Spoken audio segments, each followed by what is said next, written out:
Hey, Southfinger likes math and history, and we are going to take a look at Venn diagrams, but with logic. So recently, we've been looking a lot about how to do the Venn diagrams, like intersection, union, complement, and so much more. But when we talk about the logic of Venn diagrams, now here's the place where we can apply a real-world situation. Before we understand how to take a look at this, we gotta take a look at 4 things that will help us with the logic. We need to learn about all the different conditions first.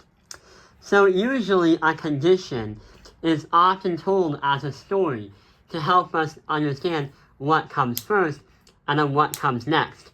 For example, a conditional statement is the given to a problem.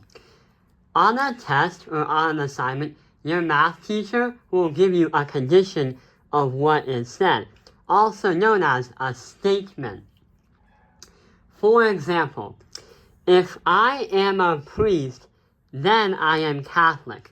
So that is a statement that's given to us. The converse is the form of logic that pushes forward. If P, then Q. If I am a priest, then I am Catholic. So what we're going to do is we're going to put priest as number 1, and then Catholic as number 2. And P is 1, and then Q is 2 to help us understand.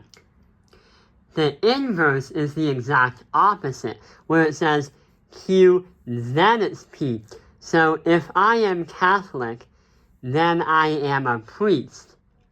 So we have 2, and then we have 1. But the contrapositive is one of my favorites. It is a negative and a negative, and it brings me to a positive.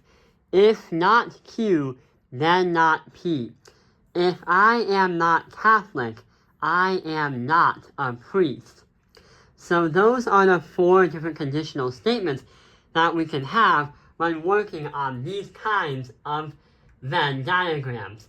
But wait, before we move on, there's one out of the 3 conditions that do not make sense. Let's investigate. So let's take a look at converse. It says, if I am a priest, then I am Catholic. This is logically sound and it makes sense because in order to become a priest, you need to be some kind of religion. And specifically the name or the title priest is literally for the Catholic Church. So the converse makes a lot of sense. Let's take a look at the inverse. If I am Catholic, then I am a priest. So here's where it gets a little bit iffy. If you are a Catholic, then you are a priest. When it comes to mathematical logic, you have to be definitive. But here's the thing. You don't have to be Catholic to become a priest.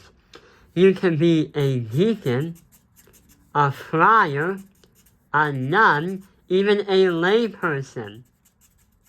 Even I am Catholic and I am not a priest. Therefore, the inverse is a false statement. And then we would stop right there if we were doing a Venn diagram problem. The last one is a contrapositive. If I am not Catholic, I am not a priest. It's valid because you can't be a priest if you're not Catholic. So it works this way. So yeah, those are the 4 conditional statements that we need to take a look at. That's because when you take a look at the Venn diagram logic, we will be using the Venn diagrams. But sometimes what happens, we will eventually run into these kind of problems. So right here, there are 3 things that we need to take a look at. Step A is going to be our conditional statement. So it's trying to tell us If it had rained, then the ground is wet. The if is your hypothesis of what might happen. Then is a conclusion, what is supposed to happen. So if it had rained, then the ground is wet.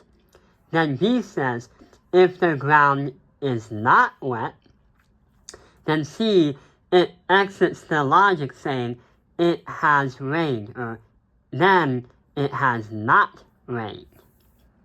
So let's say that again. If it has rained, then the ground is wet. If the ground is not wet, then it has not rained. So going to our Venn diagram, right over here, we put rain in the center of the circle, because that is our hypothesis. The ground wet is going to be what another hypothesis is. So it's going to go from here to here. So we have rain as the first subject, then the ground being wet is B. But then our conclusion is going to be X, and that's saying it has not rained.